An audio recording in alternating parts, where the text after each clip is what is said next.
বাংলাদেশের ভিতরে এই ক্রাইসিস মুভমেন্টটা আমি প্রমাণ করে দিয়েছি যে আমরা এই বিগত আগস্টের পূর্বে যেমন ছিলাম এখনো তেমনই আছি। আমরা কখনো কোনো ব্যক্তির দালালি করি নাই, আমরা মদিনাওয়ালার প্রেমের দালালি করেছি, প্রমাণ করেছি এই দেশে একমাত্র শান্তিপ্রিয় দল হলো আহলুস সুন্নাহ ওয়াল জামাত।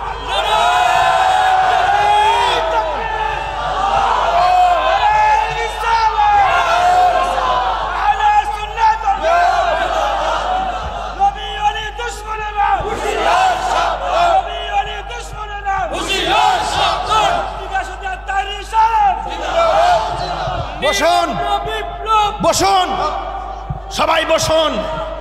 আমরা সুন্নিরা কাহারও দালালি করি না, আমরা সুন্নিরা একজনের দালালি করি, আমরা মদিনাওয়ালার প্রেমের দালালি করি। কথা বলেন ঠিক কিনা বলুন।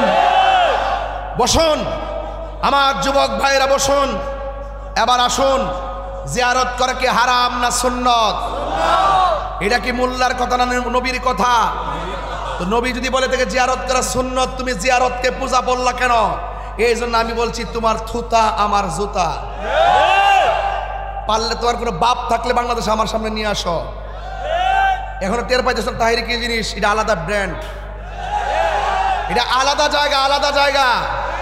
এই জায়গার মধ্যে ধর্মান্ধতা নাই, এই জায়গার মধ্যে ধর্মদ্রোহিতা নাই, এই জায়গার মধ্যে দেশদ্রোহিতা নাই, এই জায়গার মধ্যে নবীদ্রোহিতা নাই, এই জায়গার মধ্যে অলিদ্রোহিতা নাই। এই জন্য আমি কনসেপ্ট ক্লিয়ার করে দিয়েছি। যারা মুখে দাড়ি রেখে, মাথায় পাগড়ি রেখে এবং 5 ওয়াক্ত নামাজ পড়ে কপালের মধ্যে দাগ ফেলে দিয়ে ওলি আল্লাহর মাজারকে আগুন দিয়ে পুড়িয়েছে, 14 দিন পরে কবর থেকে লাশ তুলে পুড়িয়ে দিয়েছে, অন্তত পক্ষে কথা ক্লিয়ার, এরা মুখে দাড়ি থাকতে পারে, মাথায় টুপি থাকতে পারে, এরা আদৌ ইমানদার তো দূরের কথা মুসলমান হতে পারে নাই।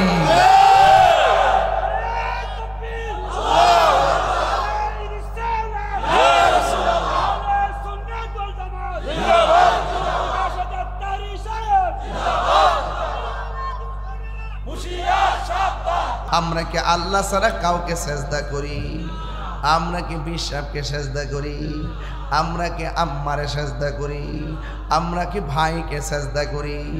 আমরা কি গাছকে সেজদা করি? আমাদের সুন্নিদের আকীদা হলো আমরা সেজদা করি একজনকে। জবানটা খুলে বলুন তিনি কে?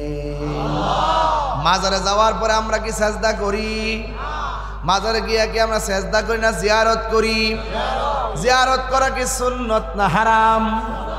সুন্নতকে যারা পূজার সঙ্গে তুলনা করে এরা বেঈমান। কথা কোন ঠিক কিনা? আমরা কি মাজারে যায় সেজদা করি? তাইলে আমাদেরকে তোমরা মাজার পূজারি বলো কেন?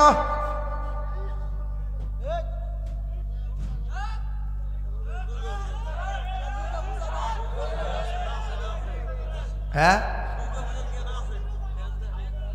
আমরা রে মাজার পূজারি পূজারি করতে করতে ওরারে আল্লাহ নিয়ে মন্দির পূজা ঢুকাই দিছে। যে যেমন তার ভবিষ্যৎ তেমন। কথা কোন ঠিক কিনা?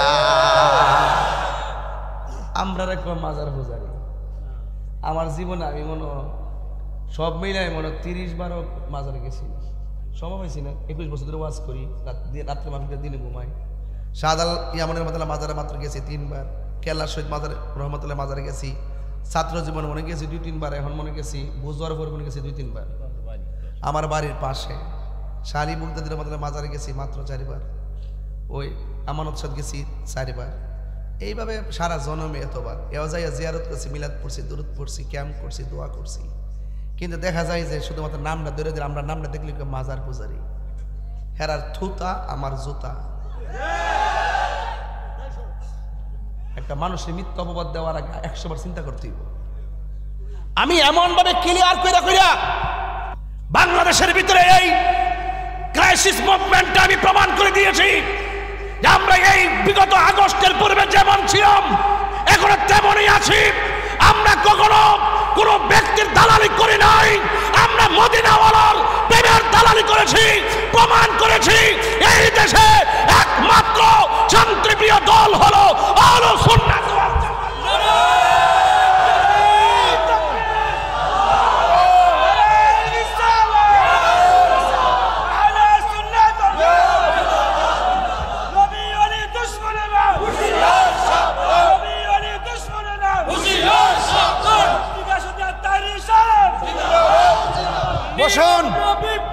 বসুন, সবাই বসুন।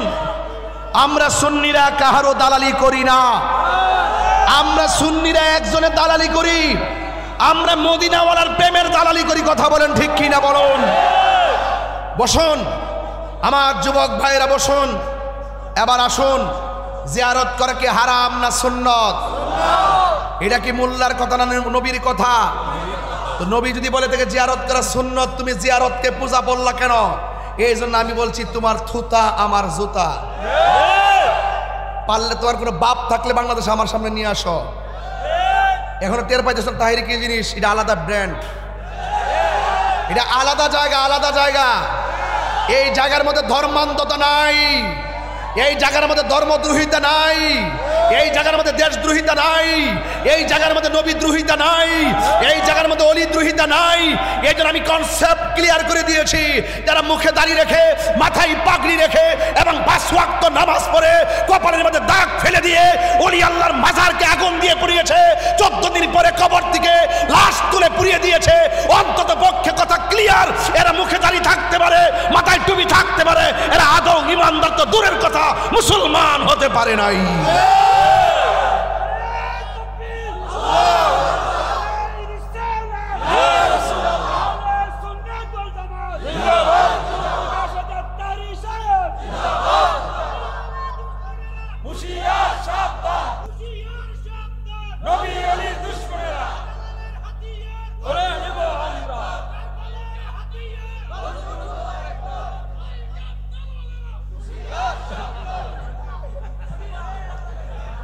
আল্লাহু আকবার বলেন। আমি কিন্তু আজকে আসছি নরম শুরু করতাম। আমি তো মূলত নরম শুরু কিন্তু শুরু করছি যখন আমার মনে হয়ে গেছে এই দেশে ইসলাম চাল্লার অলিরা, আজকে আমরা যে এত তরিকাপন্থী মানুষ, দিল যে নরম অলিদের কারণে। যারা অলির কাছে গেছে তাদের দিল নরম। অলি আল্লাহর এই দেশে আসছে দিকে এই দেশের জমিনটা কি উর্বর, ঠিক কিনা কন? এই দেশের জমিনটা কি উর্বর। এই জন্য অলি আল্লাহকে যারা ভালোবাসে এই জমিন তাদের, যারা অলি আল্লাহর বিরুদ্ধে যায় এরা হলে এই জমিনের দখলদার। এই দখলদারদের সাথে আমাদের সুন্নিদের কোনো সম্পর্ক। এবার সুন্নিরা কি 2 না 1? শুধু পারি না আপনাদের কারণে। আমরা সুন্নিরা যদি আজকে ওয়াদা করি, জীবনে অনেক ভোট দিছি, জীবনে অনেক পিছিয়ে ঘুরছি, আমরা বিনিময়ে কিতা পাইছি?